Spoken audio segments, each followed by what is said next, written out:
very good morning to you, Ed in Brazil. Good afternoon to all in the UK and South Africa and most of Europe, and good evening to those in India. And I think also into 4 Zulu 4 land, which is Israel. This is Zulu Sierra 6 Yankee India, operating the worldwide DATV Net, usually this time on a Sunday, and also streamed on YouTube. Seems as though it's going out. I'll have a look in a moment. As usual, we just wish to thank the Qatar Satellite Company for allowing us the opportunity on their satellite.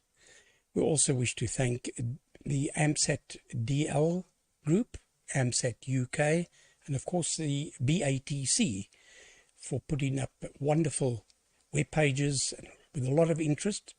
And of course there's the French web page as well, where we get a lot of information from as well. I think next week I'll actually find the link for that. Now let's hope we can see who's on today. Let me just quickly go up there and see who's on the participation list. Yes, I find that sometimes people mess around with this little unit. Let me just move it down one. I'll do that way. They mess around with it, and then like now, and then we get a strange thing. Anyway, today on frequency we have Frank. He said hi, hopefully, I certainly hope so. That's now Frank Golf 8 Papa Quebec Hotel. We also wish to say hi to Phil, Mike 0 Papa India Tango. And then to follow is Golf 6 Hotel Foxtrot Sierra, Brian. And then Brian to Martin, G8 KOE. And from then to Peter, Golf Whiskey 7 Bravo Zulu Yankee. Peter all the way down to Brazil to Ed, Papa Yankee 2 Radio November. Ed all the way back to the UK to Golf 4 IMO, Almed Nick. Nick down to Cape Town, well no, to Johannesburg, ZS6 Mike Charlie. Hello Henry, welcome back. And then Henry passes it to Leon, ZS1 Mike in Worcester, which is just north of Cape Town. And all the way back up to ZS6 Golf Echo Frank, and we've just joined by 2 Echo 0 Echo Hotel. So those are the stations for the time being. So back to you there, Frank. I hope you're on. Maybe you can come on a Golf 8 Papa Quebec Hotel from Zulu Sierra 6 Yankee India.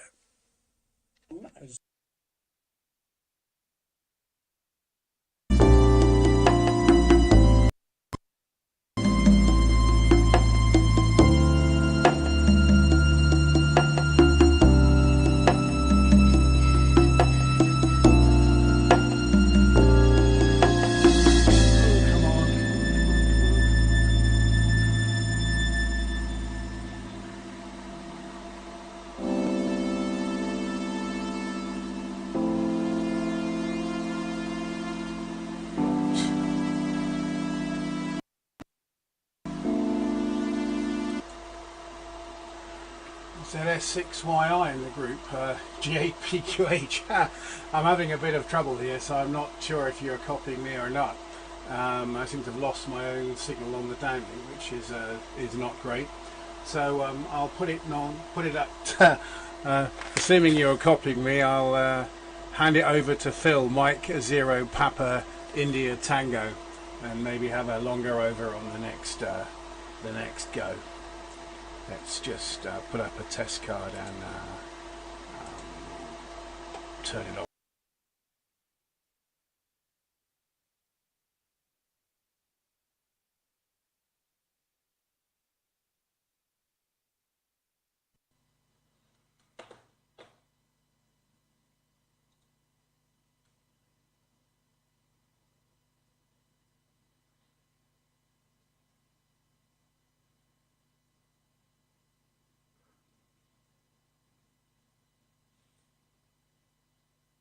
Great, success.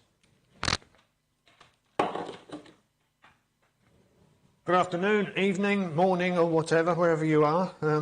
Hi, this is Phil, M0PIT.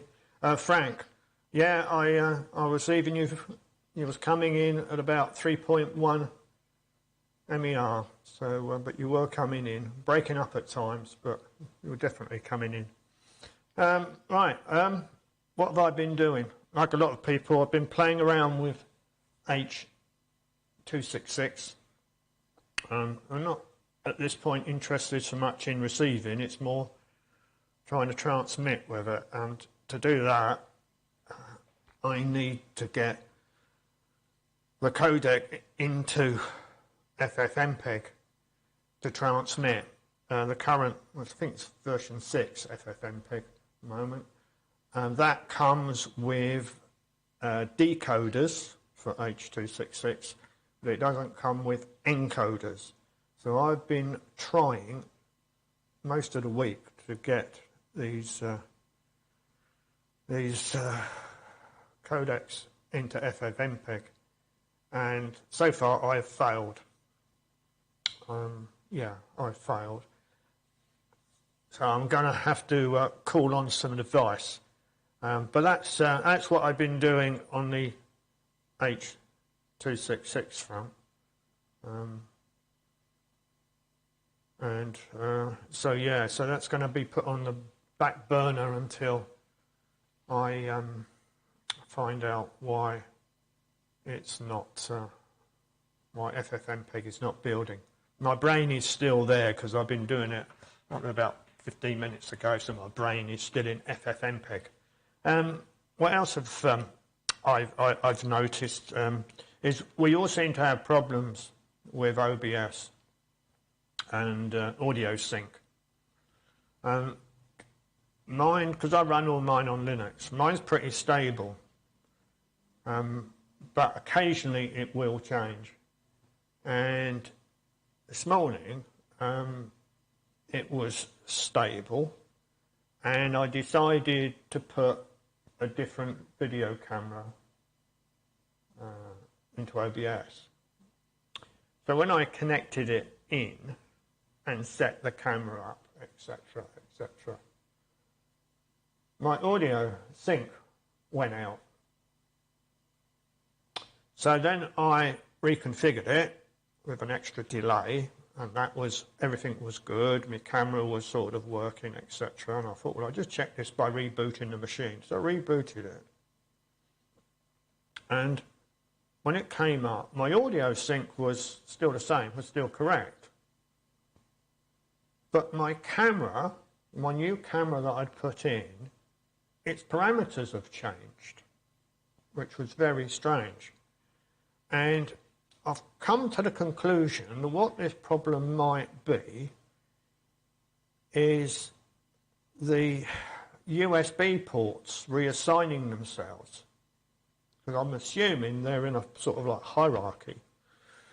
And I think that they are reassigning themselves. This is all software driven.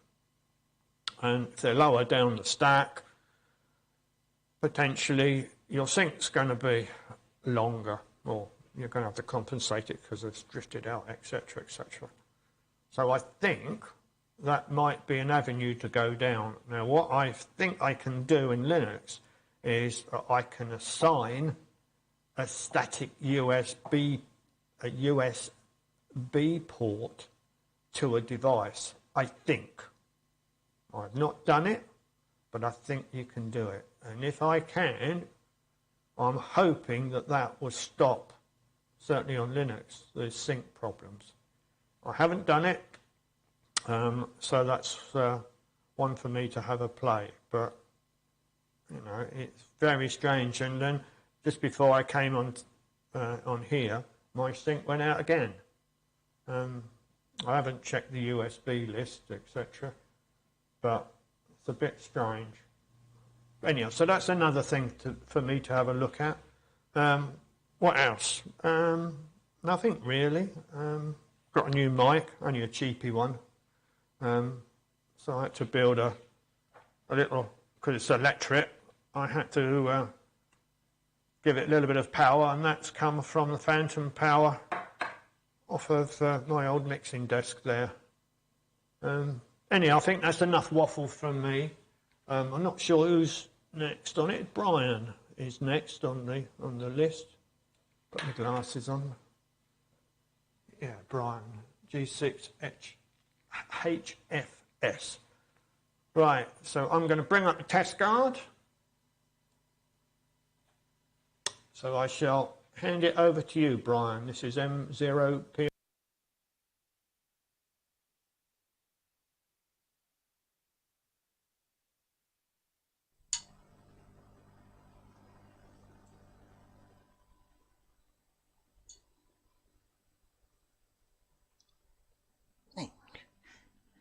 Good afternoon, morning, evening, everyone. Back on. I'll just check with audio. Yeah, here we are again. Not been around for a few weeks. Started off with, of course, Mother's Day, so we had to go out for that with the children taking their mum out. So I had to go along.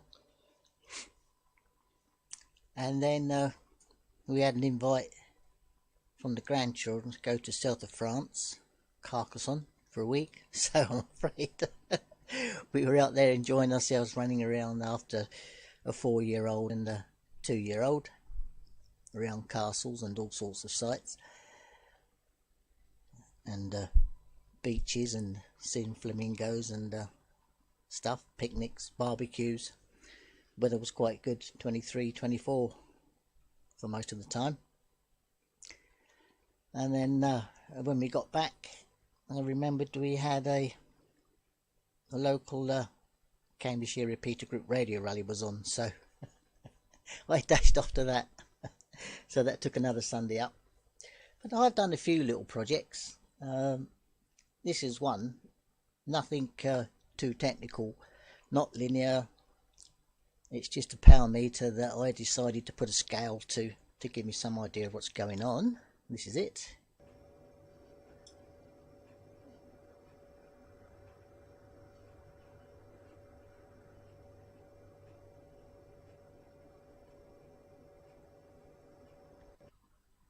There we go. That was that. The other thing I'm going to do is a little short video today. I have shortened it. I did play it last thing on the DATV Net Thursday, but my brother Clive, of course, just over the back of my fields, which you can actually see if I'm on the roof of the house, is the Cambridge Mullard University Observatory. And this is an interesting little project that they asked me to film, and it's all little aerials receiving between 50 and 350 megahertz.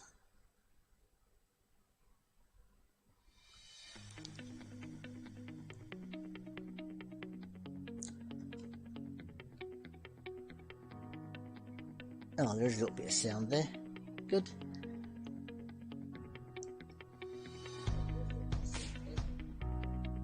This is what they call the SKA low array prototype. The circle around the large outside bit you can see around the concrete is the ground plane. There's going to be thousands of these apparently, but this was just a patch test. And all those cables, different lengths, just running back to a little hut over on the left, which I think you'll see, where all the amplifier connectors go into, and of course all the gains have to be set up, different lengths of cables. I'm glad my brother Clive had to do that one. I had nothing to do with it, but they look like Christmas trees. The project has come further on since then. They've got lots and lots of these up. As I say, the whole idea is for thousands to go out to Australia and South Africa. I'll show you some idea of how large they're going to do these. They're going to put them up for thousands of them apparently. This site that I'm flying over is 400 acres, and Clive has to look after this. And of course there's got all other sorts of dishes on site, which you should see. There's the receiver hut, just zooming by. And you'll see come up in a minute Merlin, that's the big 32 metre dish. And then you've got the little mini, what they call 7 array, that's in a Faraday caged unit with 7 3-metre dishes in. That's myself and Clive. There's another dish just wandering by. I'll say this was done a little while ago now. I was talking to Leon the other week about this model aircraft. Yes, I do fly them, as well as drones. This one's a hexcopter with a gimbal on it. So we can do daft things. The only thing I'm not capable of doing yet is zoom, but that's all because the controls are there. It's just cameras. This is just a basic GoPro lookalike, which is done for FPV. That's the 1 mile array over to the right. There's 6 or 7 dishes in that one. And as we come round, you'll see Merlin, that's the large dish. The house just to the left of that is where my brother lives.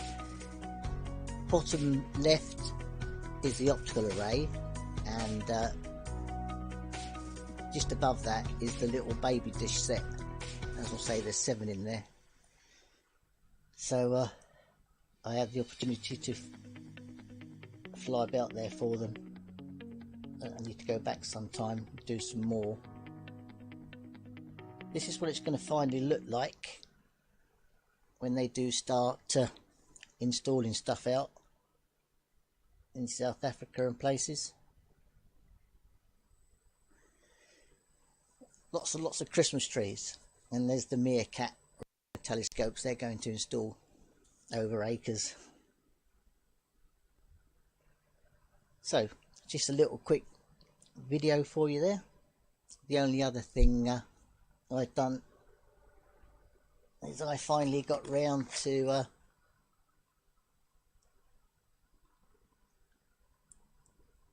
get myself one of these little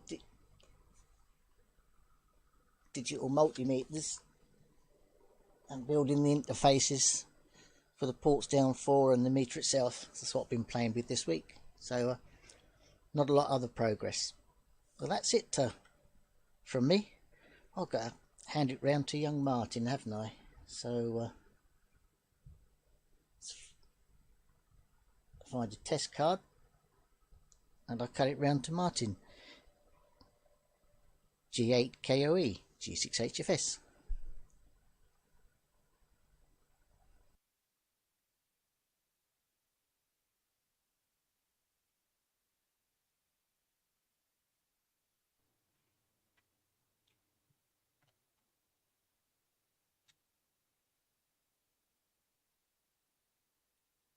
Good afternoon, evening and night, or whatever it is everywhere else. But yeah, she was woken up by a forgotten the emergency test that was at 3 o'clock. I had the phone sitting on the desk, which woke her up, so she's turned around somewhat. I'd totally forgotten about it, so as soon as the net started, the 3 o'clock emergency test went off, whereas all the phones, I meant to hide mine or turn it off or something, but it was sitting right next to her. She didn't take too kindly to that. What have I been up to? Rearranging things, really. Decided that that there's never enough monitor space in the shack, so I decided that we'd have 3 monitors instead of 2. So I ordered a new one, which was supposed to arrive next day. And in fact, then they said it could be a week, so I'm still waiting for it. We've rearranged the shack in the corner of the lounge to, that's the wrong picture, isn't it? That's what it looks like now. With a cup of tea, which is always there. And the third monitor should be where that gap is on the right hand side there. That will just fit in 3 monitors. Enable me to display even more bits and pieces. There just seems to be loads and loads and loads of things, particularly with H266, which is working surprisingly well. I downloaded DATV 217, and the transmit's all included in it now, 266, and also the decoder files are there, which using I always forget what it's called, MPV.net, I think it is, which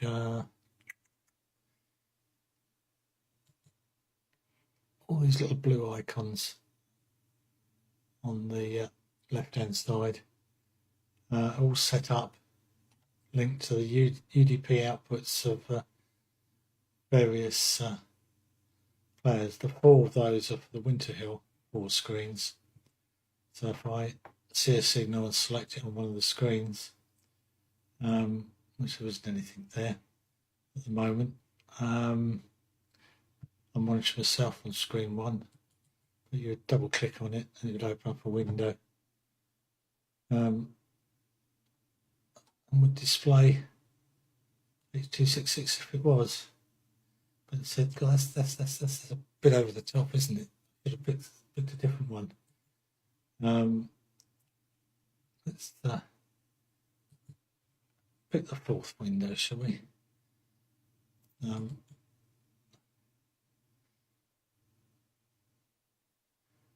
There we go. But that's not H266, but it would display it if it was. So that's the receive side setup, which works exceedingly well. Also got one set up for the mini tune and also one for the open tuner. So I can display that in theory, provided I remember to switch on the open tuner the UDP output on, which I think I did. See whether it's going to prove that it doesn't work now. Ooh. That's it. That's displaying me received on the open tuner. Let's get rid of that. So I can recommend anybody that wants to play with 266 to download the DATV Easy 217 and give it a go. It's resource hungry. So the computer is working fairly hard as it's software encoded, as I don't think there are any chips available yet. But it does work. I can do 333 with my i7. Not too bad. Sound and picture. The quality is quite impressive of the narrow 125 or even 66. The crunching up, but it can only improve. The other thing that I've been playing with, go back to my picture. I always click on the wrong one. I've been sorting out another PA, which palette I've got is the case is a little bit of an overkill, I suppose, but it's the only case I've got. So that I've started modifying, and it will go in that case there with a bit of heat sinks. Hasn't got any fins in the middle, but there weren't any available with the fins in the middle, and plus it's make life easier for me too. But it's a solid second-hand case. That's what I've been up to really. But hopefully there'll be 3 monitors for next week. So it keeps one amused. The with the player, I've put the decoder file in my C directory actually, and put shortcuts to the MPV.NET player, which is the blue shortcuts on the desktop, and you've just got to add at the end in the properties there a link to the UDP side of things. It's an example would be UDP : / at 127.0.0.1 : 9080, which is what I use for the OpenTuner. It's obviously your UDP port and address would vary. That works exceedingly well. Anyway, and what was I going to comment on? SoundSync, that's right. OBS 29 is what I use. Use the VB audio cable side of things. The virtual camera output that's built in to OBS, not the plugin. This is on 29. And I've got +Sync 400 set in DATV Easy. And it doesn't shift. So it was all unstable before doing that, but the virtual audio cable seemed to fix that side of things. So that's my fix. That's what I would do. And that's what I'd recommend. Anyway, it's my friend Peter next with the woes of dishes, I think. I'll put it over to my test card, which is sleeping quite happily. I think she's moved around now. And over to you there, Peter.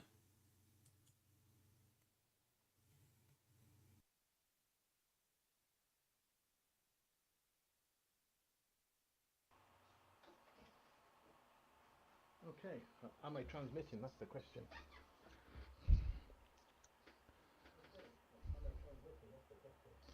Yeah, sounds like it. I can hear my... There we go. GW7B's white woes is the word. No, not really. I've managed to get my main dish working again now. I've been having difficulty with receive, and although it was showing a signal, I thought I wasn't actually receiving anything. But I've gone out and chopped a length of coax off and we did the plug, and I think that's some water's gone in it or something. Not shorting out the thing, but certainly not improving its reception. And because I put another pole up, I dug a hole and stuck a pole in, and a bit of concrete base around it, got a nice pole, which the dish can just peek over the back fence. Back fence was a bit of an embankment. I don't know how much of a what kind of angle does the dish look up at. I'm sorry. I was going to do the scientific way and take the measurements for the dish pointer, and rather than point it randomly at the sky. It usually works randomly at the sky until you've got to the right place. But it wasn't working for me, so I don't know what's going on. I see I've got only one track audio track, so I apologise for that. I hope everybody can hear me. That'll be definitely now. So that was fun. And then I thought I'd have a go at this H.266. Martin did enlighten me that there was a DATV Easy version. I've now since loaded that up and installed it, and it transmits. So I can't receive it though. I missed a little bit. I was watching the telly. I'd gone in the other room and I'd forgotten the time, and I got my warning on the phone. I don't know what people worried about. It's just made a noise and said warning, and it started reading the text out to me. And when I had enough of it, I just exited it, and it was fine. So I don't know. The big conspiracy theory about that is that I don't know.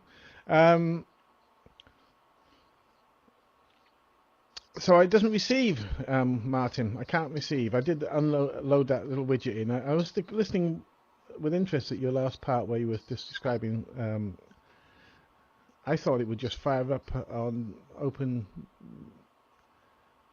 OpenTuner, in the normal way it does H.265, but obviously not. There's more to it, and I wasn't expecting that. I just I've got BBC Easy from GitHub. I've installed that. FFmpeg, whatever, it doesn't work.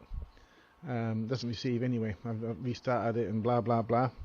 So I'm sure there's more to it than I'm doing. And maybe somebody will be enlightened during today's proceedings. But that's about all this end. So I've got my new master. If nothing else, I'll put an aerial on top of that for a do-band collinear, and that'll do. That'll have a purpose then. If the dish doesn't work, which I'm sure it will. Should I buy a new dish? This particular dish has been abused a fair amount. It's come with me from the last location, and because it wasn't really valued because it was too small for TX, it just got thrown in the back of the removal van. So I don't know if the boom is in the right direction. It seems very wobbly and generally rubbish. I think I paid about £30 from eBay from it, and you can't get a lot for £30 off eBay anyway. And I've seen some quite handy, slightly larger dishes. Because the wife says, as long as it's not too big, we're talking about dishes now, and it'd be fine. So I don't know. Should I take her at her word or just blob up a 1.4 metre dish up there? Probably not. But maybe a 1.1 metre dish. Although I see it only raises the gain up by about less than 1 dB, so I don't know if it's really any value in putting it up. I'm getting the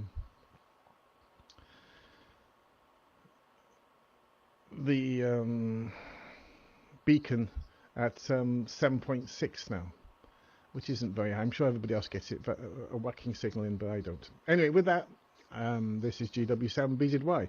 So I've missed the first two. Sorry, Gary, and whoever was before me, because I've missed your signal. And I saw one just previously, and to Martin, and he was showing some quite interesting stuff, but I didn't really get to see what it was about. With that, I hand it over from GW7BZY. Back to whoever.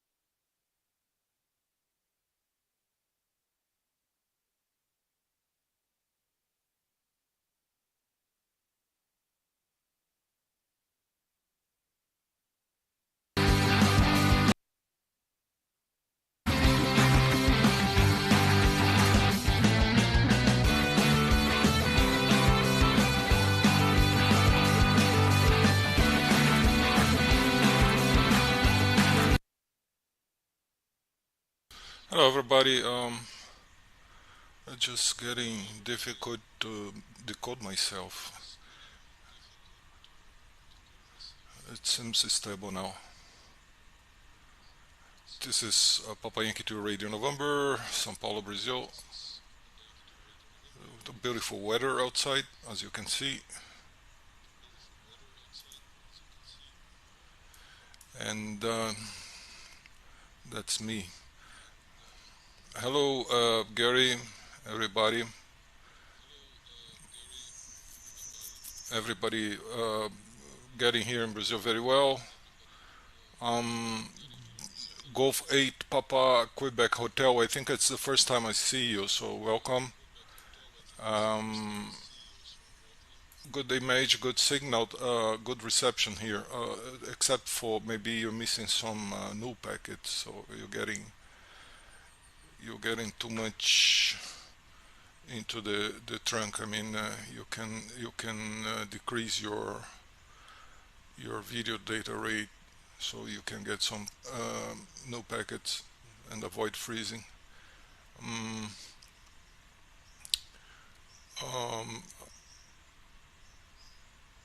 Who else? I think Phil Mike Zero Papa India Tango, nice site, radio astronomy site, very interesting antennas. Yeah, it's huge, and also I like it, your power meter, very good. You just forgot to mention which frequency is that. I believe it's 2.4 gig. But Brian, good reception. Keep us all about your experiments with H.266. Keep us posted. I don't know if those softwares that we use to receive are going to be able to handle H.266 from the received part. I don't know. And Martin, nice to see you. Great transmission as well. Peter, see who's back. Frank, Zulu Sierra 6 Golf Echo, long time. Hope everything okay with you, Frank. I know that you spent some time in Portugal, so hope you enjoy it. And not Frank, sorry, it's Harry. Harry, Zulu Sierra 6 Mike Charlie. Yeah, but you know, Frank also, I long time I don't see Frank, Zulu Sierra 6 Golf Echo, so welcome back. It's good to see you guys. Yeah, no much activity from my side here, mostly working HF and IO-117, that Italian MEO. Very nice little satellite, works on packet radio, and able to make contacts with several stations in Europe, Africa, North America. And I believe it's about it. I don't think I have much going on. I have a homemade amplifier for HF, and also a homemade low-pass filter, which is today is manually controlled. I mean, each time I change the band on the radio, I need to change the filter. So, and sometimes I forget it. So I'm just working some little board here just to try to automate this band changing from the LPF, so just to avoid some accidents as that has already happened. But that's fine. A long net today, so gonna be it for me. So I'm going to Nick, go for India Mike Oscar. Go ahead, Nick, please. This is Papa Yankee 2 Radio November.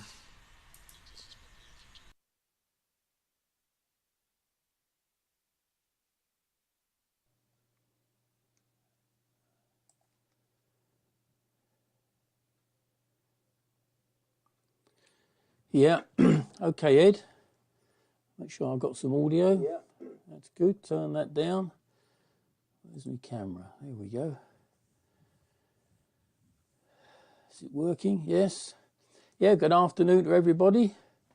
It's been a few weeks since I was last on, so things very hectic here. Anyway, nice to see everybody. Anyway, let's just have a quick look on here. I made a few notes this time. Yeah, the H.266, yes, I've downloaded the software on the computer, but I haven't managed to work out how to use it yet. So, but I think Martin is the expert, so maybe he can do a short video on, put it up on YouTube or something. Anyway, but I think it only works on low symbol rates at the moment, doesn't it? People talking about 125. I think there are problems with it when you try to run higher rates, but that may be due to the computer, because it does use a lot of CPU, I believe, when you transmit. I don't know whether it will work here. This is a fairly modern PC, i7 PC, so it might work, but hopefully I can try that out at some stage later. Yeah, the emergency warning, well, that was a complete failure here as far as I'm concerned. I've got 2 mobile phones, none of them produced any warning at all, so it's not very satisfactory, is it? I think the majority of people, unless they've got the very latest smartphone, it's a complete waste of time. My smartphone, they've just switched off 3G here, and so that has reverted to 2G, and I believe this emergency warning that they sent out was on 4G, so that wasn't compatible with the phone, and the other phone is not a smartphone anyway. So yeah, we received nothing. So complete waste of time that. Anyway, what have I been up to? Well, last Sunday I went to a local, but about an hour away, a radio rally. Picked up a couple of heat sinks, rather nice heat sinks. Somebody was selling these for £1 each. So yeah, so I snapped those up. So I can finish off my 10-metre PA now. So that'll be something useful. I picked up this. This is a useful little device here. I wonder if you've seen these MMDS down converters. They're quite a handy little thing. Well, it might come in handy for something. It's got a. Let me just show you here. This is the thing here. Put that in there. Probably won't focus. Is it going to focus? No, probably it's focusing on my glasses, I think. Anyway, that's the thing. The antenna is here at this end here. This is a little brass reflector which fits on the end there like that. So the plate is the reflector. This piece here is the half-wave dipole, and they're not particularly. I'll rephrase that. They're quite noisy. This one is noise figure is 2.5 dB, but they're meant for 2.5 to 2.7 G. But I believe you can use them on 2.4 with some modifications to the input filter. And the local oscillator is just inside it is an 8 meg crystal that's multiplied up, I think, by 256, something like that. But anyway, they're quite handy. But they're selling these on eBay as well. Somebody was selling those on eBay, quite cheap, only about £9, £10, something like that. So I might be able to use that for something, do some experimenting. What else have I done? Once a month, Radio Caroline operates from their ship, which is moored out in the Thames estuary. Sorry, not the Thames estuary, on the River Blackwater. And they have a competition on there. And if I remember to listen, I normally try and enter. Anyway, so I won the competition last Sunday, and the prize was £50 to spend in their web shop. So I ordered some reading material. This is a very interesting thing here. If you get a chance to read this, this is a very interesting thing that I ordered from their web shop, which is that the real story behind the offshore radio stations and their connections with the CIA and MI5. That's quite an interesting one. And the other one I ordered was this one here, which is Holding the Fort. That's quite an interesting thing. That's all about the Principality of Sealand. So, but I haven't started to read that one yet. So, interesting reading material for future. The other thing I've been doing is I decided it was time I got into programming microcontrollers, even at my age. So I bought a Arduino Uno, and I've been experimenting with that, programming that, getting it to control various things, and all very interesting stuff. So as they say, it doesn't matter how old you are, you never stop learning. The only other thing I'm going to say, that the ham TV, I was getting quite excited with they were going to install the equipment back onto the ISS and do and start up the ham TV again. So I was quite excited about that, but apparently it's been held up, delayed or something until later in the year. So that's a shame, big shame there.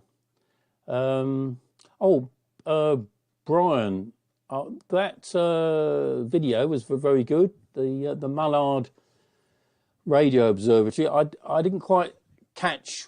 You said those Christmas tree aerials were. I presume there's some sort of log periodic thing, but 50 to 350 megs. What actually are they trying to receive? I assume they're receiving, they're not transmitting, but what are they trying to receive? Because it seems a strange frequency to use.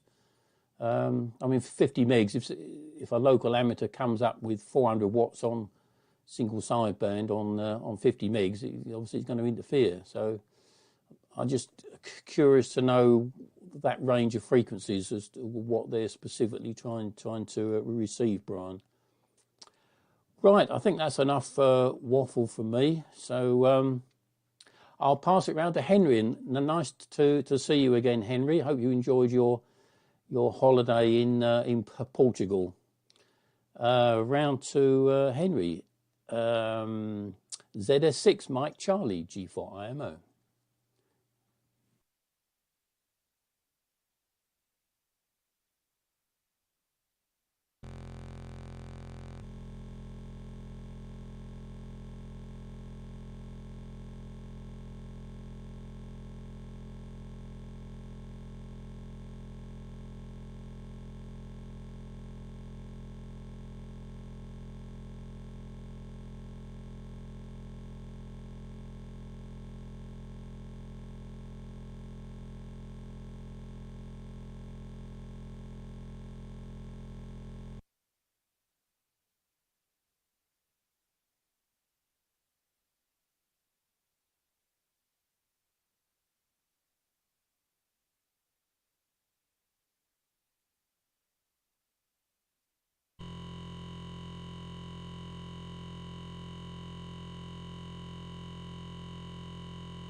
Reapply settings and then try it again.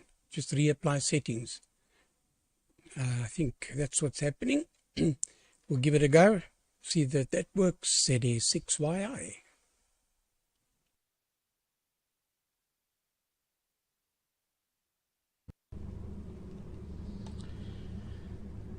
Okay, there we go. Okay.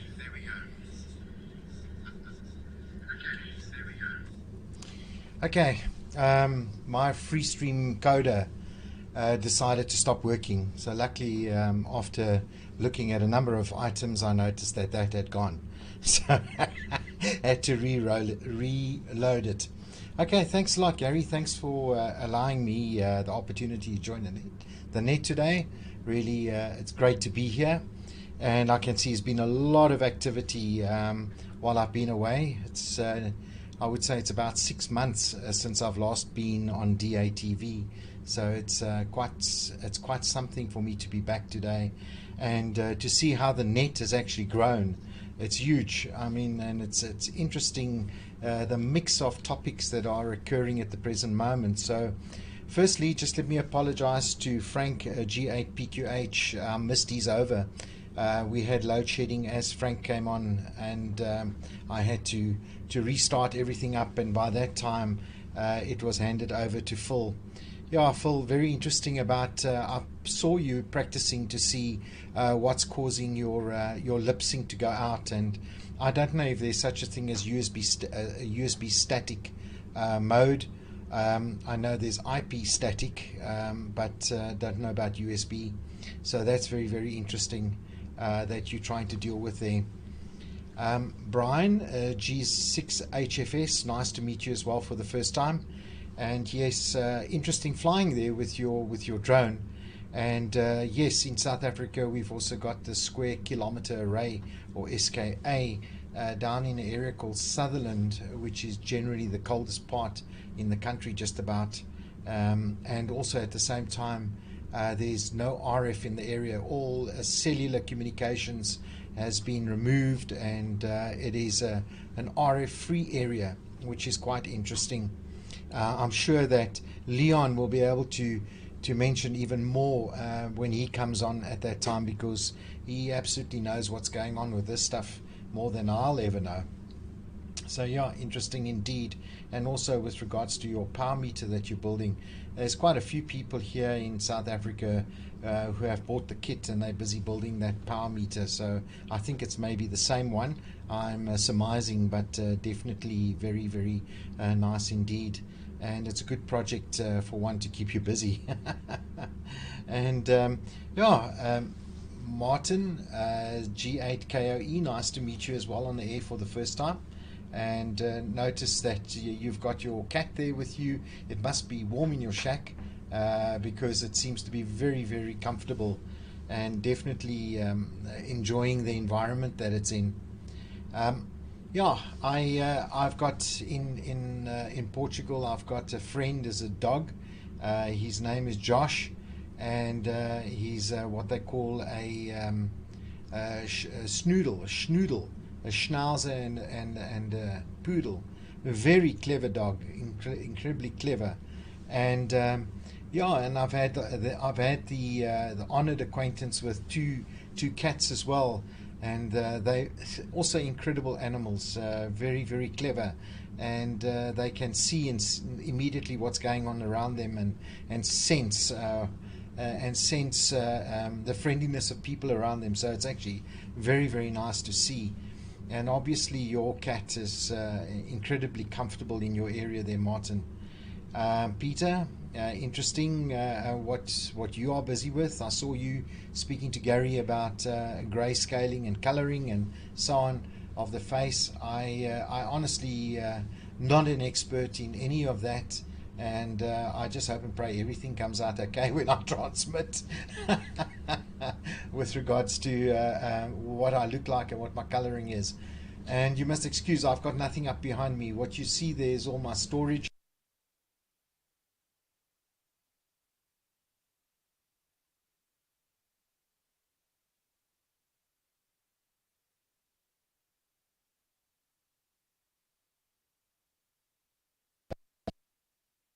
Keep the moisture out.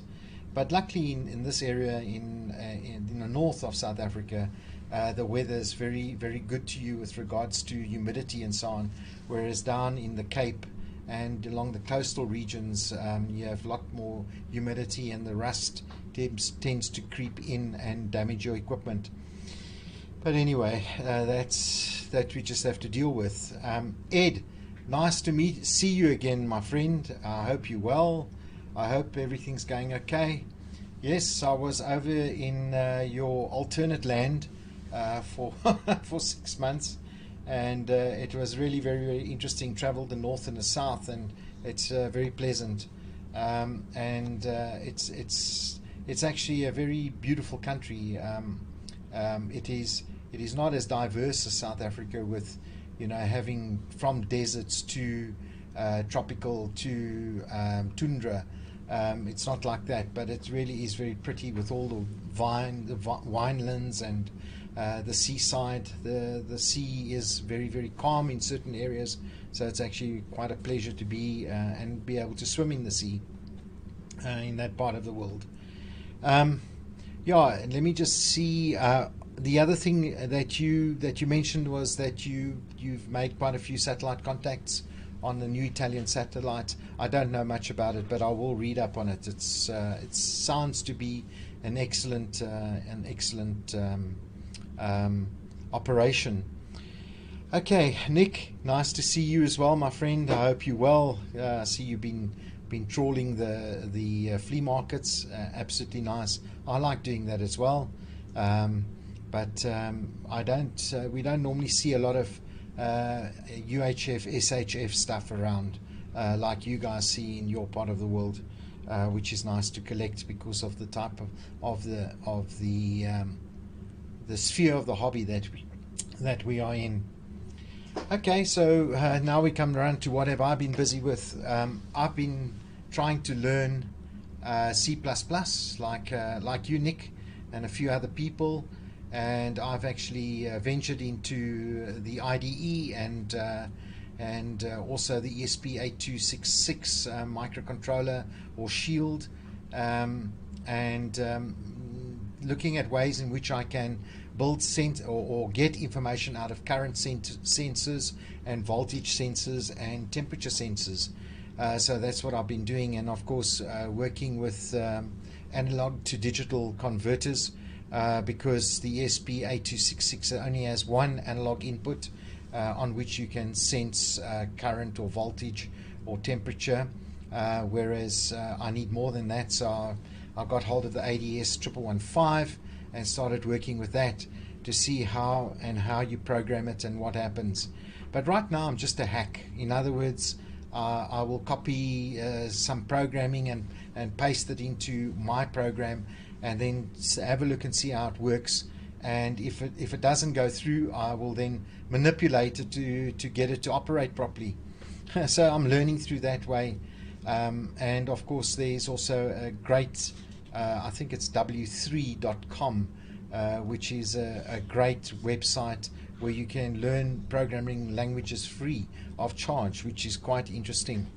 And I've been using that as well so that I can learn more about C++. So really that's what I've been busy with on my side, and I'm carrying on with it because I really would like to do something like Matt did, who is M0DQW. He's got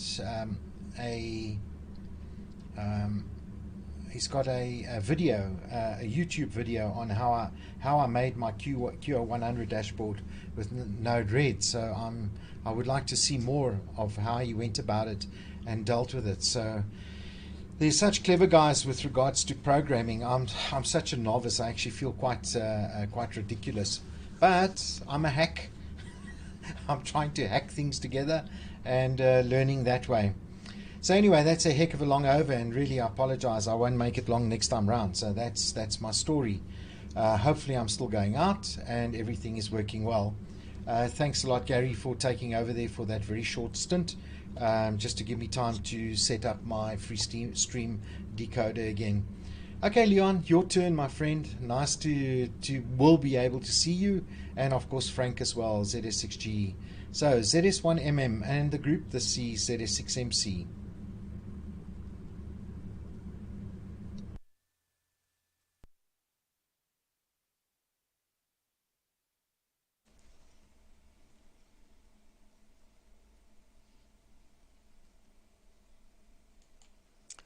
Okay, ZS6 Mike Charlie and the group.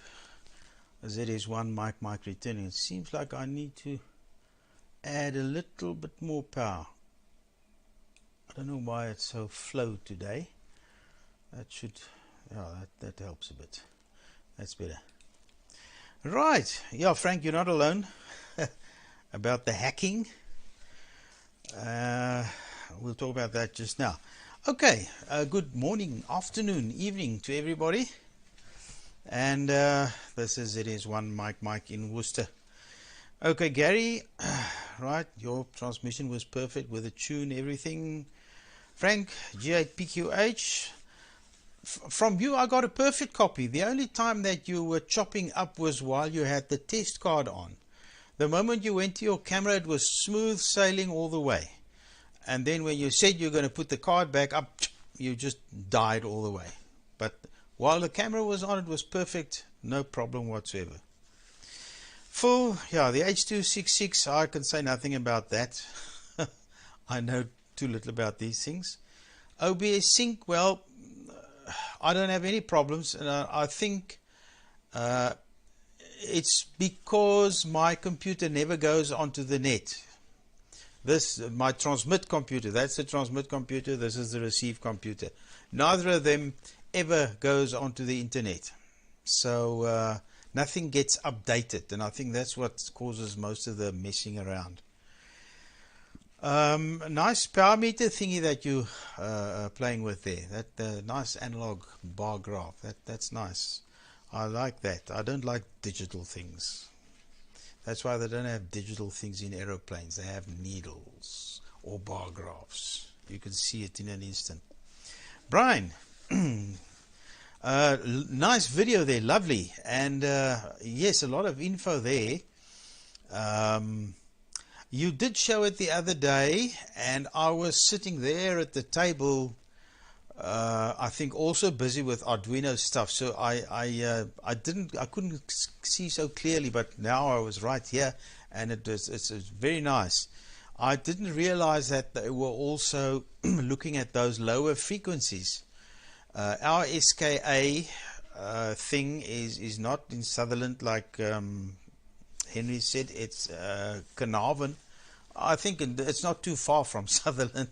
Anyway, I've actually done some moonbound with them a couple of years ago when I was still working. They asked us at the work whether we could beam a signal up to the moon, and they'll see if they can receive it with the SKA. So I quickly made up a little transmitter thingy and a CW encoder with a PIC, one of those 8-legged ones. I can't even remember the name, it's still lying here. And they said, please, it must be very, very slow Morse. They can only see transitions, I think, slower than 2 seconds or whatever. It was very slow. So I made I just sent my call sign, ZS1 Mike, but it took like almost a minute or so to send it. And they received it on a strip chart sort of thing there on the other side, and they actually sent us a copy. So they did receive me beaming towards the moon and reflecting off there. So yes, but that was on 1296, yeah, around about 1296. So it's in the L band. Yes, all cell phone transmissions were scrapped. They had to take down the television masts, no television, no VHF FM, no two-way radios, anything above 50 megs, I think. There was at the bottom, they don't worry. But I think everything above 50 megs had to stop operation. And they've got some other low-frequency telephone system that they use there now. Anyway, people weren't very happy. Okay, so yeah, lovely video there, Brian. Martin, G8KOE. Oh, your computer stuff is just way above me. It goes in here and comes out there, and I can't even comment on that. I just see lots of nice pictures and stuff. Your station is working beautifully. Peter, okay, I see you've got you dug a hole, you've got a new mast up and so on with a dish. Well, I don't know whether you're using the same dish for transmit and receive. For receive, 1.1 is fine, even a little smaller. For transmit, at least 1.2, I'd say. 1.2 meter at least for transmit, unless you want to run very high power. Ed, nice cartoon and a nice picture all round. Yes, very, very good there from you. Nick, yeah, that what's it, MMDS, hey? That feed. Yes, we used to have them here in South Africa. The the professional racehorse people used to broadcast the races on that band, and the professional gamblers had these antennas. That is a feed that it goes into a grid pack dish, and they could immediately live receive the videos from the race courses. I don't know whether they're still using it or not, but yeah, I remember that stuff. Ours looked different to that. I had one here somewhere. I don't know where it is now. Henry 06 Mike Charlie. Yeah, I wonder how far your one valve 80 meter AM transmitter is getting. Always been thinking about that. And okay, Frank is after me, and then after him it's Nigel. Okay, what have I been doing? I've been hacking. For a long time now, I've wanted. I used to build S-band transmitters and things for the work, but it's a lot of work. And I mean, I did everything discrete, you know, VCO and a prescaler and all the stuff and the amplification and so I knew they had to exist, and I've seen it in some projects, but yeah, you get them. It's the analog devices ADF 4351. What a marvelous little thing. There's the block diagram. It's got everything in it. It's got the VCO, it's got all the dividers and everything, reference oscillator input. It's all there. And it's tiny. It's 5 millimeters by 5 millimeters. And I thought, because believe it or not, our Air Force have asked me whether I can build them some video transmitters and telemetry transmitters, because I've done it before, and they never forget you somehow. Now this thing's upset the color balance. Now my hair is green. Anyway, so I thought, okay, I'll see what I can come up with, and then you know, I'll have to do something a bit more modern. So I thought, okay, this thing needs a micro to talk to it. It doesn't run on its own. It's got six 32-bit registers that you have to set up. There they are. There's 6 of those things that need to be set up. 32 bits in each one. Okay, I want the thing to be as small and light as possible. So, of course, you look at Arduino, and I asked around. I spoke to Rob Mobby, Gary. I've forgotten his call sign now. He has his card, but his call sign's not on here. He doesn't think much of amateur radio if it's not on his professional card.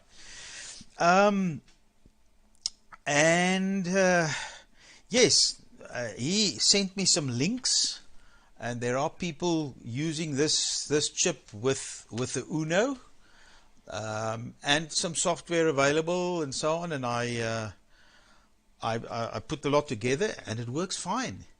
But you know, Uno is big, so I thought, okay, let's try. You get the Pro Mini. It's tiny. It's a tiny little board. You have to program it through a Uno because it doesn't have its own what's-a-diggy. You computer people know what it is to talk to it. So I did that with the Pro Mini, and that also worked. Now I want to use the 8Tiny 85, which is like a 555, and that's got everything inside, including the oscillator, the clock. And I have a lot of them. So I also found an article on that which Robert sent me. So that's what's been keeping me busy. I've been printing and printing and printing, you know. I like to work off paper. And here's one. It's a French guy. This was when my cartridge was running out. A French guy wrote this program for the Arduino, and there you can see he's got it. The RF output is 4 gigs, and it's locked. And he's got a 25 meg reference oscillator. I'm not sure what the REE means. I think that is the output level, because you can, in one of those words, a few of the bits, you can set the output levels, 4 output levels, -5, -2, +2, and +5 dBm is the output of the thing that you can set. So a very, very useful little chip. and I'm working hard on that now because I've got lots of uses for it. So that's what I've been up to here in Worcester. Was busy at the airfield this morning, got back just in time for the satellite show. So yeah, I really had to scrub my hands to get all the goo and stuff off them. Right, Frank, over to you. ZS6 Golf Echo for the group from ZS1 Mike.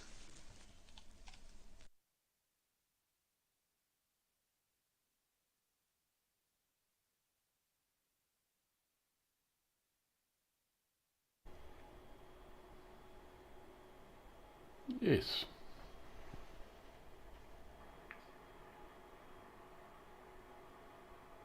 Yes. Okay. Just wanted to make sure I have audio. Yeah, good day to everybody. Long time no hear, no see. Leon has sort of commented on most of the things, so I don't want to repeat myself. Yeah, it's amazing what they cram into these small chips, which used to be full of 19-inch racks to do the same thing. And it's a little bit beyond me. Anyway, I was a bit scarce because Sunday afternoon is a bit an awkward time. There's always something or other on, socially or otherwise. But it's okay today, no problem. I have not been very busy. I made a layout of the very special sort of light dimmer I have mentioned before. And while I was at it, I made another PC board for the blackout alarm. Also, we have mentioned it before here in South Africa. At the moment, we have these daily blackouts, up to 10 hours total, and it's a real pain in you know what. But my problem is that I have solar panels and an inverter that runs the house, and I don't necessarily realize that the mains has gone. Now you get all sorts of fancy applications and apps for your phone. One of them tells you when the power is likely to be off, but it's not very reliable. Like today, it was supposed to go off at 12 o'clock and it actually went off at 9 o'clock. That sort of thing. And some time ago, I made a breadboard that gives me an audible alarm when the mains fails. Yeah, so it's very high tech, but anyway, let me just find the mouse here. There it is. It's a single-sided PC board, not a single surface mount part to be seen. The advantage was that I had all the bits and pieces in my bins, so I didn't have to buy anything. The idea behind this is that here on the left hand side, this one is input 230 volt from the inverter, so that's always there, goes into the transformer, supplies all the rest of the circuit. This one here is mains input. It goes to an opto-isolator and then into the circuitry. So when the mains fails, it triggers a timer and oscillator here, and it gives me an output, which in turn, in my case, triggers a wireless doorless alarm. So if I disconnect the mains, and the timer then every 15 minutes repeats it until the power comes back, and there's optionally a second output that tells me that the power is back on again. Okay. I just put buzzers on, so instead of the doorbells, and I was quite shocked. I didn't make a single mistake, except for something weird. you see the big hole, 6 millimeters. That is a millimeter.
One, two, three, four.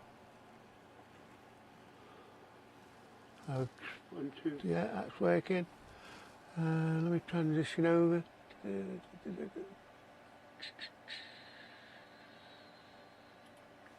Yeah, good afternoon, everybody. Hope I'm hearing and hope my lip sync's better. I've set it at, for Martin, I set it to 400 plus 400 on the it's easy 400 and on the OBS 0, so I don't know if that's helping, but yeah, sorry Frank, I didn't get your transmission at all. I don't know why, I don't know, it could be my end, and also Phil, M0PIT, I couldn't hardly get you, so what I'm finding is somebody's close, it's transmitting like on 10498 50, and it's in the same power. It seems to drop the power out from whoever's transmitting on 499. Anyway, that's probably me, I don't know, but apologise. Brian, yeah, that video, yeah, good to know the aerials, that was interesting. Martin, again, no problems. I'm rushing through because I can't remember what I've said. No. Peter DW said BZY. Yeah, my opinion, which isn't a lot, I know, but if you've got 2 dishes and have you transmit and receive on a separate, it's got to be better. I've got a 1.2 transmit dish and a 1 meter dish receive. So, you know, mine work, as long as it stays fixed. If the wind blows it, then I'm buggered. I've got to wait for months for somebody can come round and get me back online. But anyway, that's my end. But yeah, I'd say 2's better than 1, in my opinion, but I say I don't know a lot. Ed, your cartoons are good. Nick, nice to see you. I haven't seen you for ages, Nick. Go for IMO. Henry, nah, ZS6 Mike Charlie. I think I lost a bit of your transmission. I don't know what actually went wrong there. Leon, perfect as normal. ZS1 Mike, yeah. And Frank, ZS6. Yeah, welcome to you, mate. Yeah, I've been trying to, with different backgrounds, trying with OBS and Keystone and all that blarker. I've not got me with, because I did the video building the shack.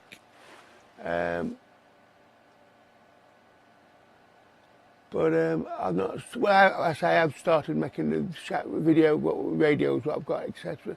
But it's putting it all together. Just takes longer for me to do things like that. But yeah, I say that's what I've got. Hope my lip sync's okay, and everything goes. And it's 4:20 local time already, so I better go back round to net control, Gary, ZS6, Yankee India. When I drop carrier, and you can take over from Too Easy.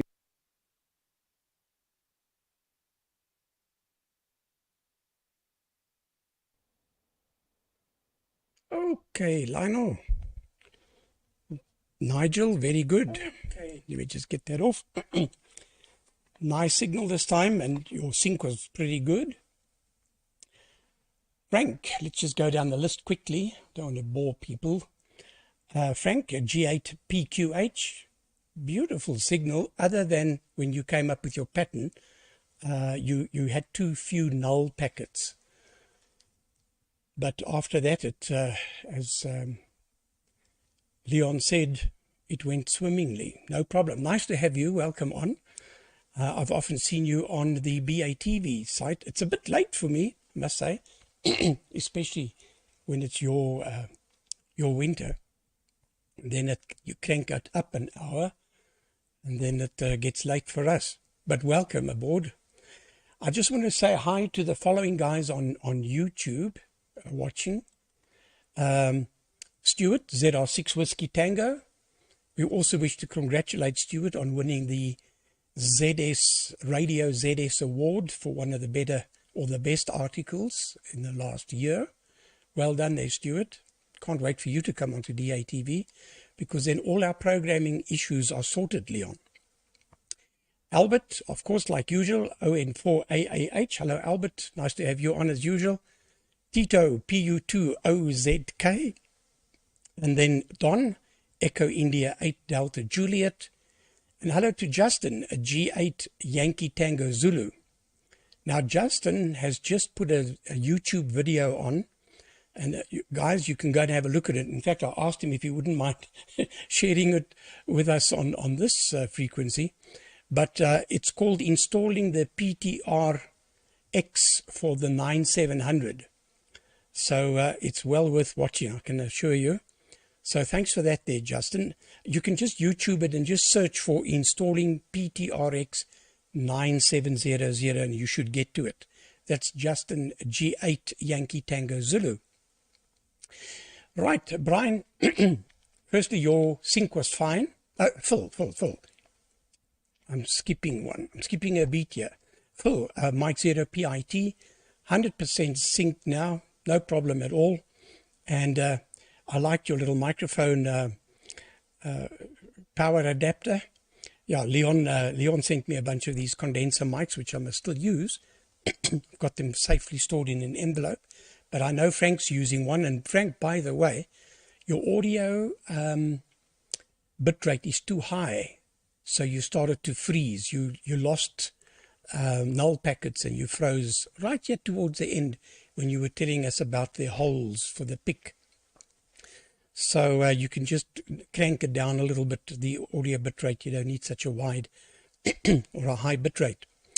Brian, G6HFS, the SKA. Now, I know the lady who's in charge of that whole unit. She grew up in front of me, actually. Her name's Leanne McKinnell, Dr. Leanne McKinnell, ZS1LAW. And her father is John Williscroft, ZS6 Echo Foxtrot, whom I've known for many, many years. In fact, John used to visit me, and he'd bring Leanne. Oh, she was just a bit bigger than a toddler. And he used to come and visit me quite often because his in-laws live down the road from us, really. So I can try. I don't know if she'll do it. I invited her to a AGM of the South African Radio League once, and they kept changing the bloody schedule when she was supposed to speak, so she threw her toys at the cot. She wasn't too happy. But anyway, so I don't know if Leanne will fall for me asking her to do something again in the quick future, but I'm sure she will. She's a lovely girl, and she's at Rhodes University. She also does a lot of research on the ionosphere. They've got a wonderful center there. Anyway, Brian, nice aerial shots indeed. Those were good. Martin, KOE, I see you're going to have 3 screens, but you've only got 2 eyes, so I don't know how that's going to work. But anyway, and I wonder, how are we going to receive 266 on a mini tuner? I wonder if anyone knows. And there was some comment made, it's only really for very narrow bandwidths. I hope not. I hope we can use it here. It'll be interesting. Peter, I don't prefer 2 dishes, and that goes with Nigel as well. I prefer 1 dish, because once you've got it sorted on receiving, you automatically sort it for transmitting. That's the only real reason. But you put through a heck of a strong signal just now. You were starting to bump the satellite out of orbit. You were at D8. Very, very strong. So just keep your eye on the power level there. You were way above the beacon level. And, well, I'm also quite high, I think. Yeah, no, not that high, but you were way above. So just be a little bit careful about that. We don't want the satellite to lose its orbit. Ed, Papa Yankee 2 Radio November. The second part of your comic is very applicable to this shack. It works, don't touch it. Otherwise it'll never work again. That's very, very appropriate in this QTH, I can tell you. Nick, G4IMO, it's very good to see you again. And you're lucky to have those nice rallies with that heatsink and that down converter. I'm sure you can find some use. You can maybe even change it. Who knows? It'll be good to see it working one of the days. Otherwise, it's just going to be a piece of scrap in a box. And don't we all have too much of that? Interesting on the pirate radio story, Radio Caroline, and I like those 2 books you got. And well done on the award or the winning the competition. And I wonder if they ever mention a guy called Martin, G8KOE. He was quite involved with these pirate stations back in the day when he was young and had long hair. Henry, nice to see you again. Nice talking with you yesterday and this morning. And always interesting from your side. You must show us more pictures of Portugal, man. We'd like to see it. You said you had a friend. What did you call it? It's a cross between 2 dogs. A dachshund, I think you said, and something else. But anyway, yeah, dogs are the man's best friend, including cats, of course. And then, Leon, you're looking for Rob. Rob has got a call sign you should never, ever forget. Seeing that you're playing with chips, he is Zulu Sierra 5 Radio Alpha Mexico, RAM. It's quite an appropriate call sign for what he does. Frank, good to see you again. I have mentioned the audio bitrate was a bit high, so you chopped out right at the end, but no problem. Nigel, excellent. Nice signal from you today. Very well done. Pleased to have you back on. I think I've commented on all those watching. We had 39 viewers today, so all good. Right, with that, I'm going to close the net, but it can run down the sequence, but I won't be coming back later. I've got a sore throat, as you can hear.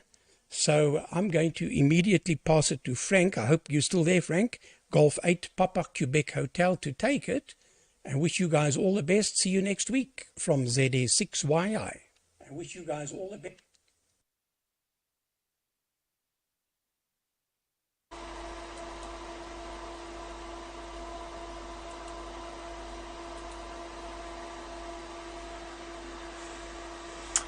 Well,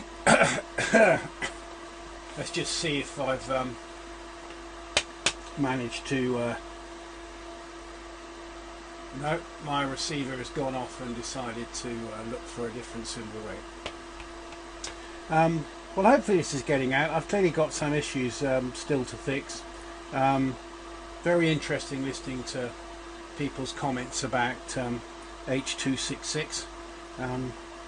I think I've got a fair way to go with this setup. I apologise for the fan noise. I don't know if you can hear that. It's got bits of the transmitter all over the bench at the moment, and we seem to have very interested though, as usual, in listening. I've been listening to this net for a few weeks, and it's a mine of useful information. We've gone from Radio Jackie last week with G8 KOE to Radio Caroline this week with Nick. Congratulations on winning the prize there. As far as my signal, yes, I'm about 3 or 4 dB too weak, and I was stronger yesterday when I was testing, so I don't know really what's going on here at all. So I need to investigate that. The null packet issue, I'm using Pluto controlling one of the H.265 boxes, and I think it's setting the video, the bit rate too high. That's probably what's going on. Anyway, I'll put it over to Mike, to Phil, Mike 0 Papa India Tango, and get back to just listening for the rest of the anyone else's transmissions.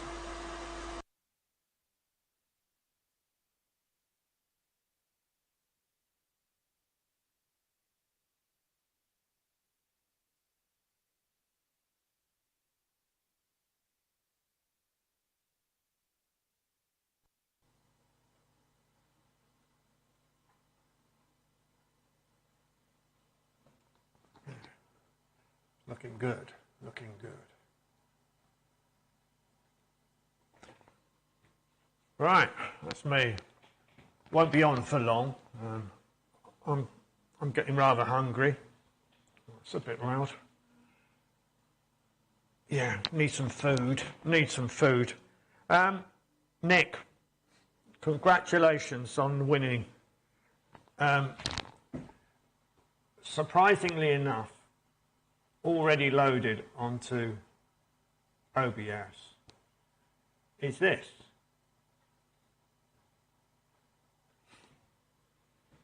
Now, what that is there, that is a book, paperback book, printed in about 66 before the Marine Defences Act came in, and it lists all the DJs. That is, this one here is Radio North Sea International. That's their book. That's the book on all the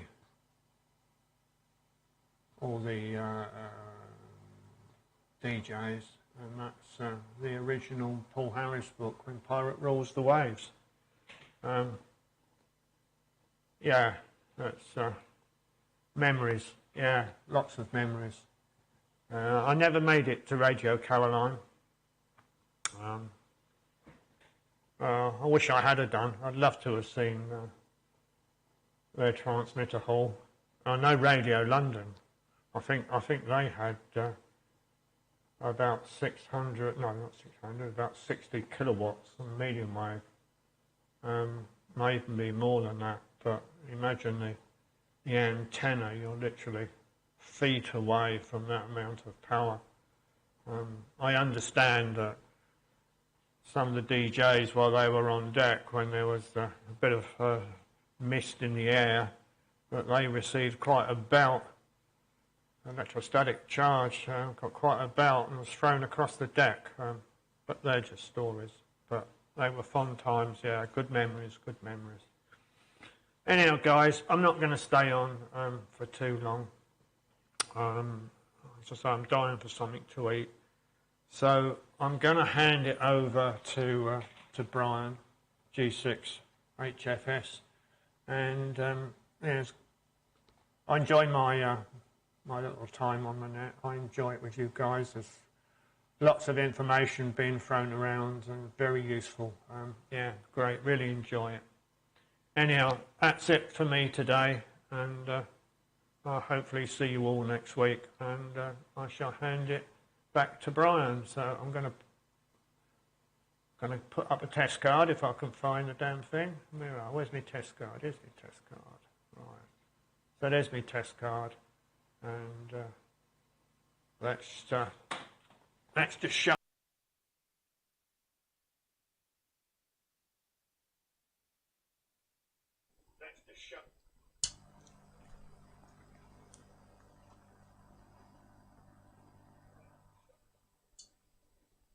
G6HFS.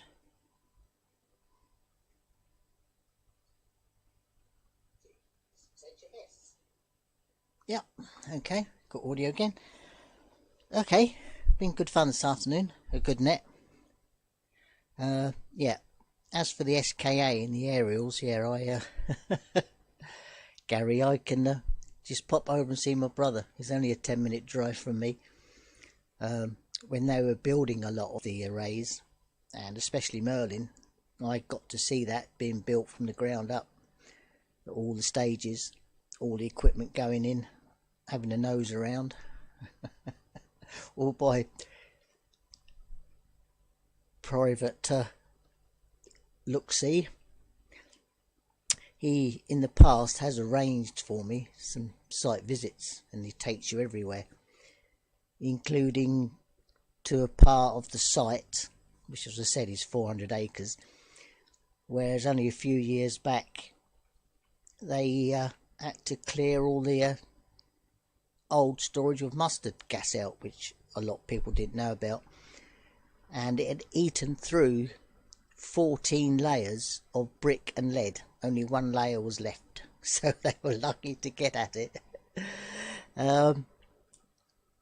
Phil, M0PIT, yeah. Cool, that was one of the stations I used to listen to, Radio North Sea International, and it just prompted me somewhere. I've still got a recording of the Amigo ending its transmission when it caught fire, and they were sending out a mayday. I've got that somewhere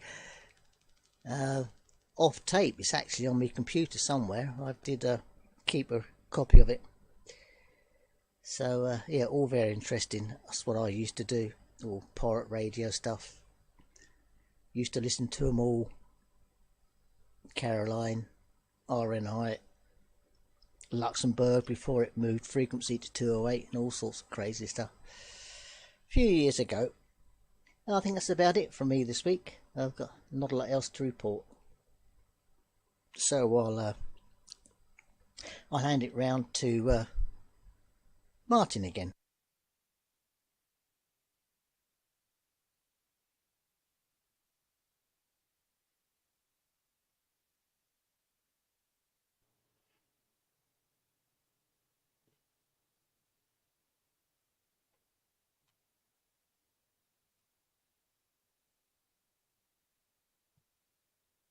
Right, she's back. Where shall I start? I'll probably start at the end. All this pirate radio stuff. Don't know. It's a bit faded, but there you go. Ooh.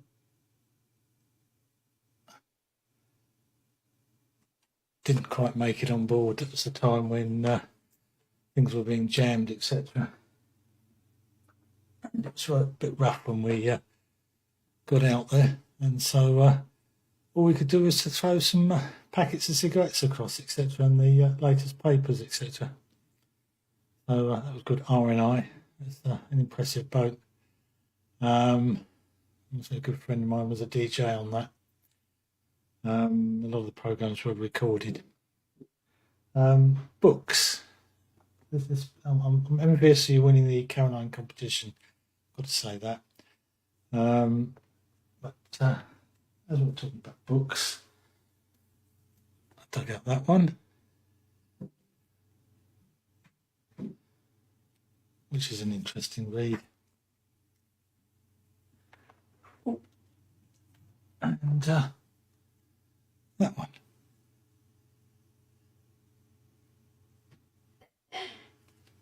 Which must be inside.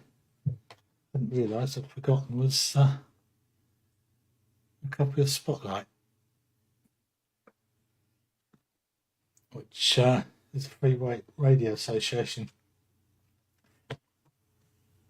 It's even got 1970 card. Forgotten that one was there. So, some articles.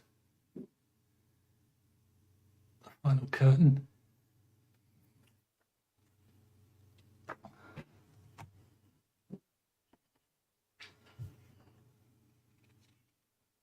Another bit of Free Radio Association.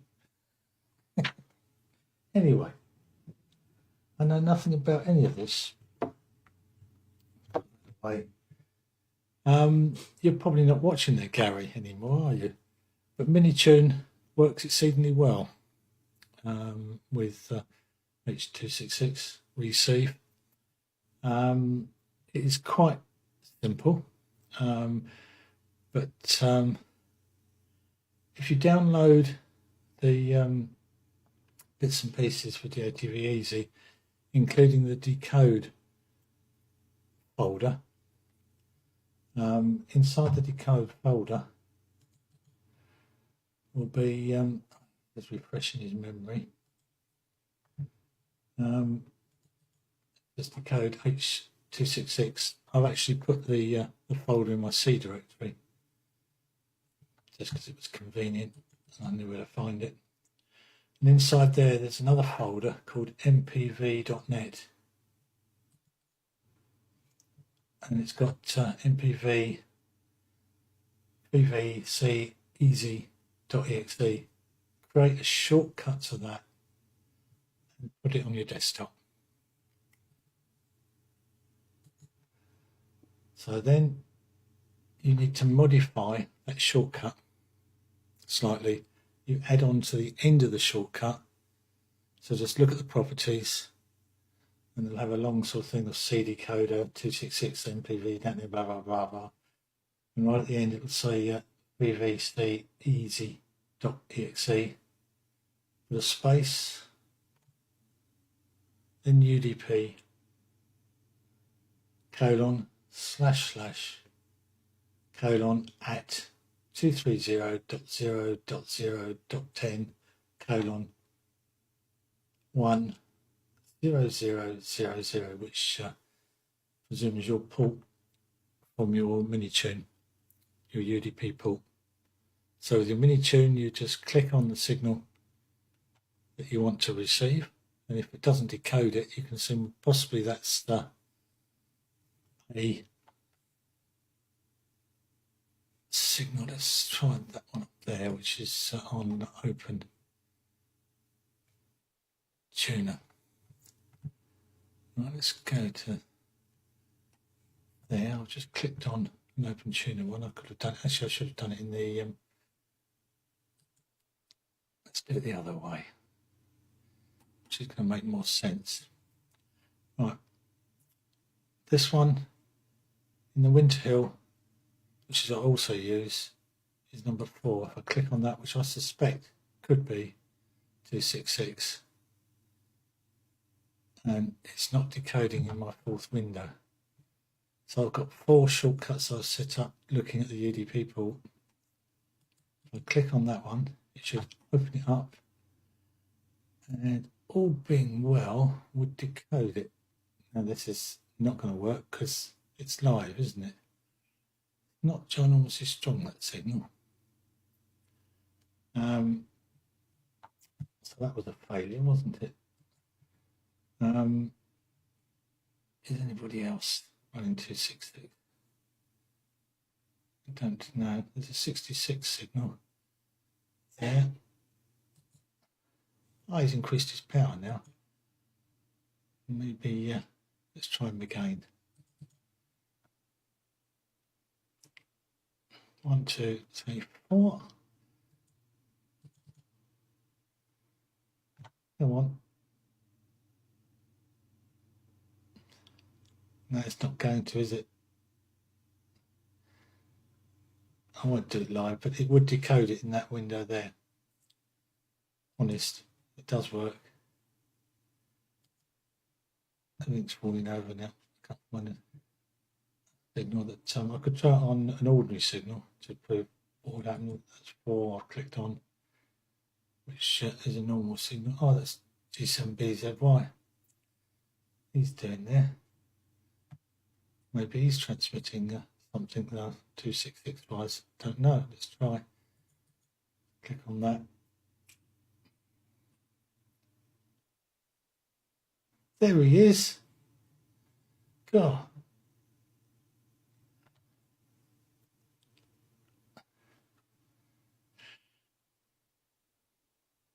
Well, I've got him anyway. that's how it works.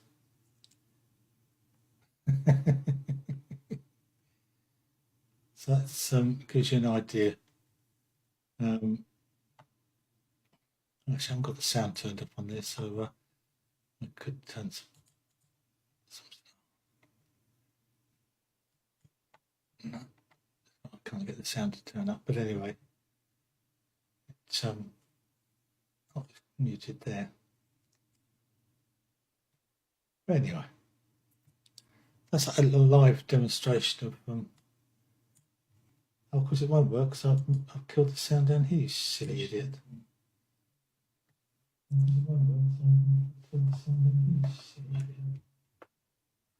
If I go over to headphones.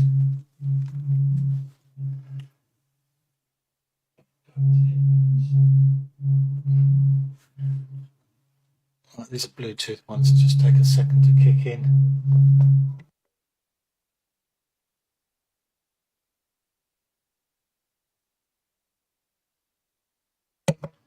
Okay, yes, I can hear you now.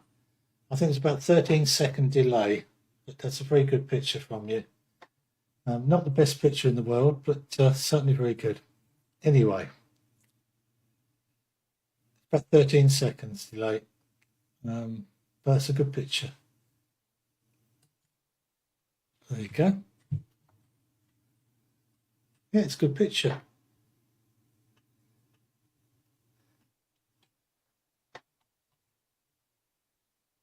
There you go.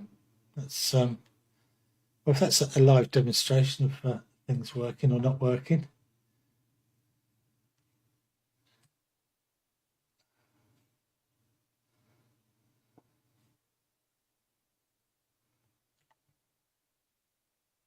It depends what receiver you're using.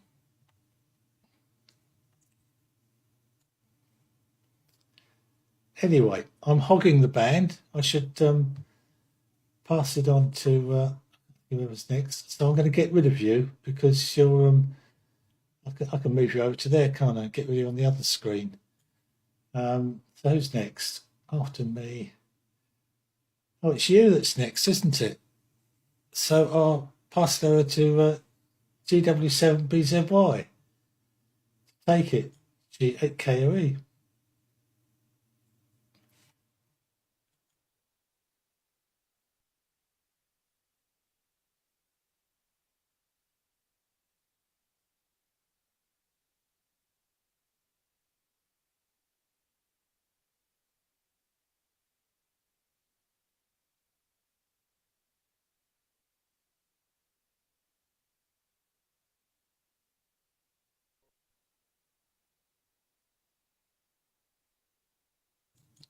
I expect he can't take it because he's set up to do 266. But anyway, get rid of him over there. Who's next after PY2? So it's G4IMO, I think. Nick, you probably need to take it. Perhaps with a little pause in case Peter's managed to reconfigure things. From JKOE.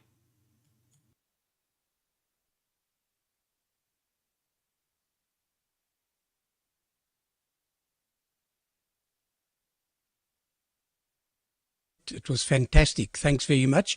My camera is off, so I've got the test pattern on. Thanks very much. I'll be in touch. This is great, ZA6YI. And sorry.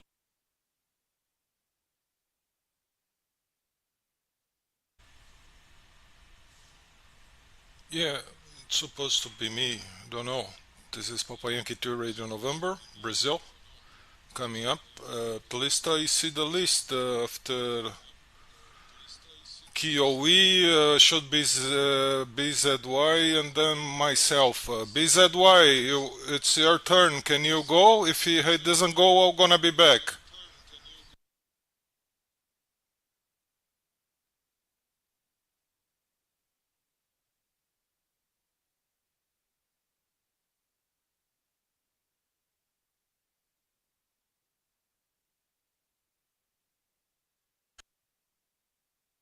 Radio November coming back.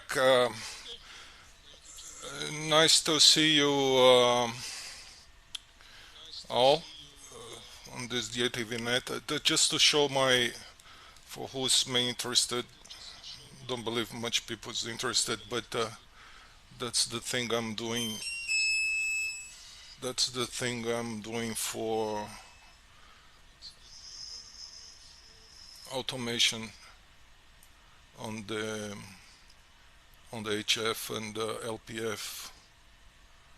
So if I change the bands here on the software, I'm gonna change like it's on 80 meters, going to 40 meters. I'm sorry, 40 meters, 20 meters, 15, 10, 6 meters, and PTT. Yep, that's about it. So it's not quite easy to work with SDRs. That's the SDR I'm using. It has an output, open collector output, so it sends very low voltage on the pins. I don't know if it's damaged. Should put out like 15 volts, but actually it's putting out only 600 millivolts. So for that reason I had to do some driving, and yeah, here's the board. I have a nephew, 5 years old. He did the board for me. And well, that's like someone said. I mean, I'm using, I think Frank said, I mean, I'm using everything here with my junk. I didn't buy anything. So I had the relays, the boxes from my old power supply, Chinese power supply, and some resistors and some transistors. That's what I'm using. I envy you guys that are learning C++, assembler, all these microprocessor languages. So sometime I'm gonna get there. All right, thank you all. Have a nice upcoming week, and hope to see you all again next week from Papa Yankee 2 Radio November. The next from me is gonna be Nick. Go for India Mike Oscar. Nick, go ahead please, from Papa Yankee 2 Radio November. Bye bye all.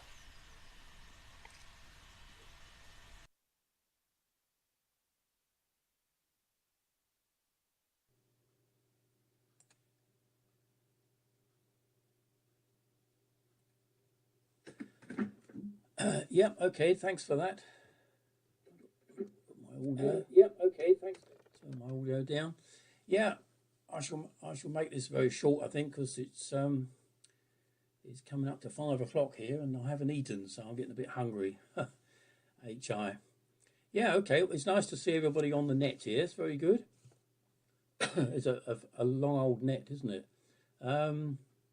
Yeah, Martin, if you could email me some instructions as to how to set up this receive for the H.266, I'd be most appreciative. I think the transmit side is fairly simple, isn't it? I think because the latest version of DATV Easy, I think. You can select it from the menu. I think that's all there is to it, isn't it? I assume. But anyway, certainly the receive side. I don't know. I don't know the instructions to use it with the mini tuner, and Tom's open tuner as well. So if you got some really simplified instructions, that would be excellent. Yeah,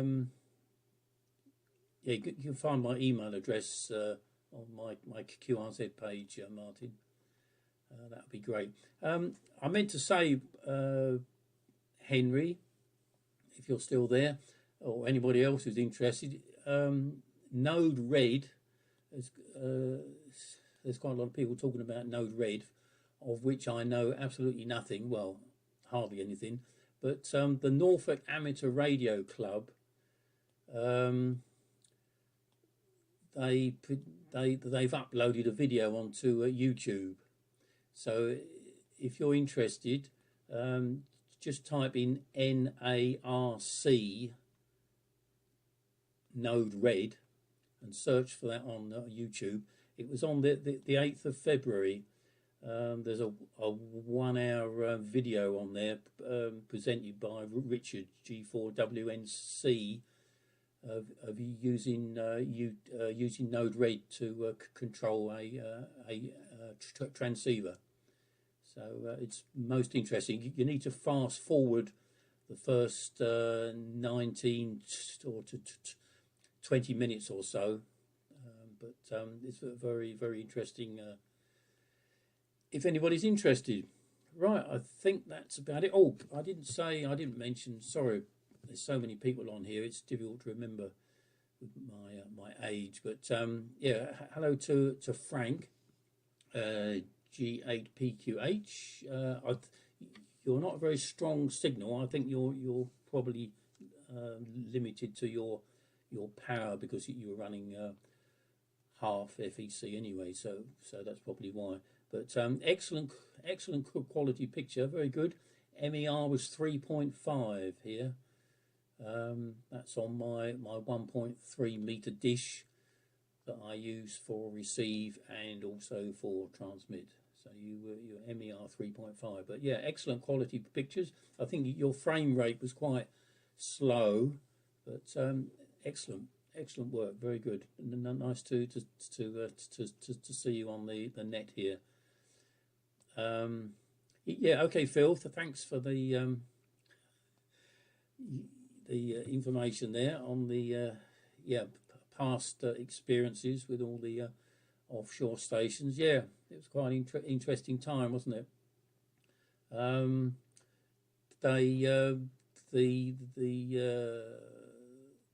As I say, it's well worth a trip out to see the Ross Revenge. I went out there in 2013, which was their 50th anniversary of the Marine Offences Act. But it's all quite legal now. So they now have a license, as I'm sure you know, on transmit on 648 kilohertz.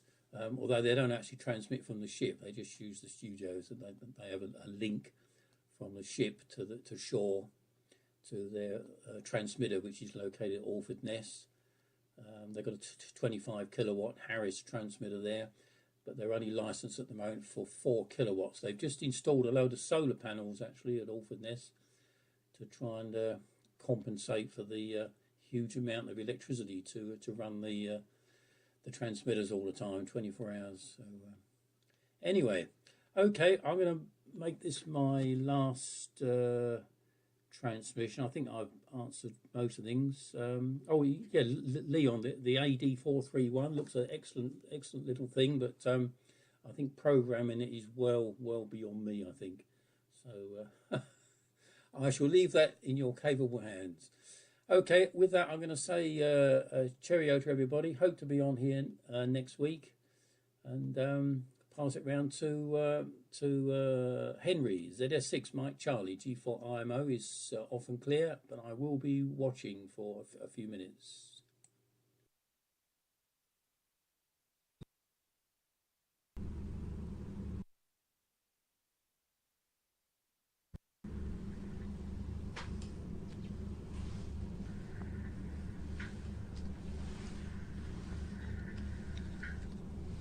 Oh, thank you very much for that, Nick. Appreciate it greatly, and yeah, it's all very interesting. Thank you so much to everybody.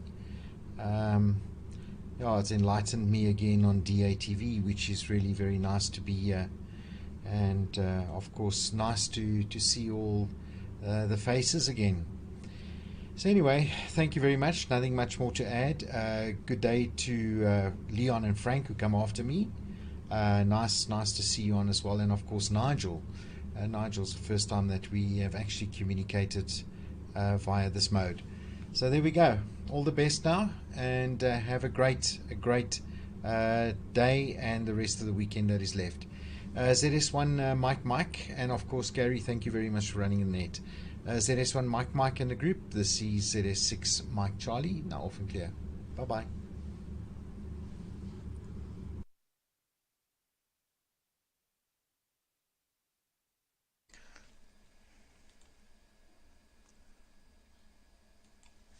Okay, thanks Henry. ZS6 Mike Charlie in the group, ZS1 Mike returning for a very quickie because we're going into load shedding in like 2 minutes time, if that long. Yes, all very interesting. And I forgot to say Brian, G6HFS, very kindly in true ham spirit contacted me, and I was looking for some ICs the other day, and he actually ordered them from somewhere there in the UK, and he's having them couriered out to me. So that's very kind, Brian. Thank you very much. I actually made a little recording of your over here, just a snatch, and I'll go and play it to my friend whose aeroplane needs those ICs, so I'll show it to him. There's the man doing us this huge favor. Okay, I have to run off before they cut the power under my computers. Frank, ZS6 Golf Echo for the group, ZS.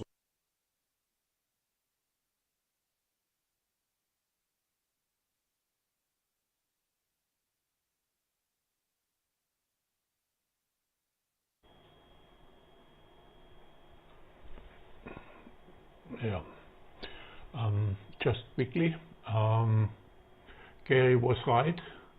The audio bit rate was way too high, 128 kilobit.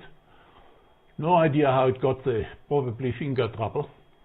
Anyway, I reduced it now. And Brian, G6HFS, the emails come back, both addresses. Undeliverable, reason rejected by SPF record. Number 550, not authorized by SPF. Whatever that means. Essentially what I wanted to ask you, you have an animation of a Swiss clock on your video, and I just wanted to know where you actually found it. I'm interested in this sort of thing. Maybe you can just send me an email. The email is Frank, the name Frank at 7388.co.za. Okay, where is it? Oh yeah, Nigel gets it next if you're still around, from ZS6 Golf Echo.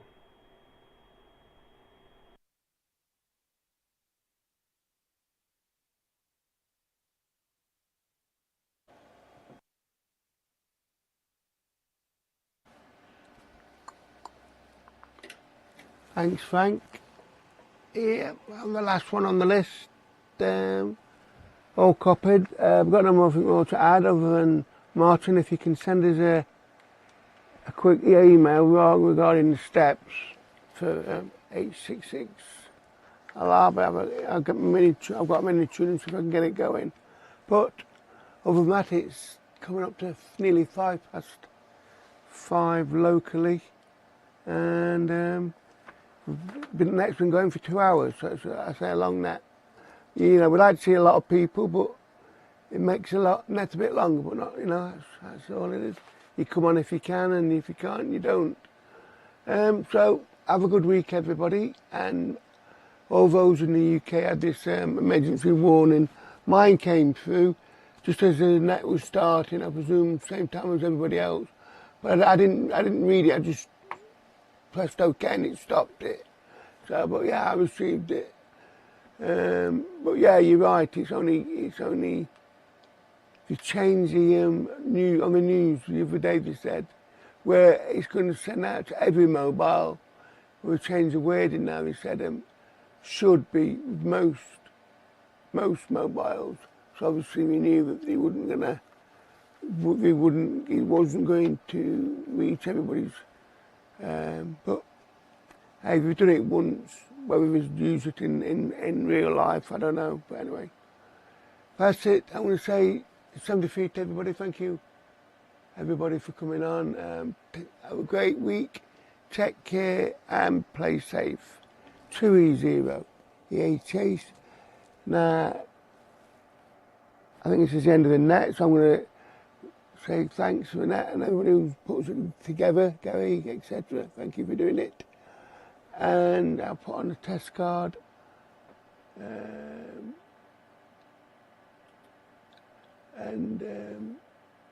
Catch everybody later and leaving the frequency clear for general use. 2E0.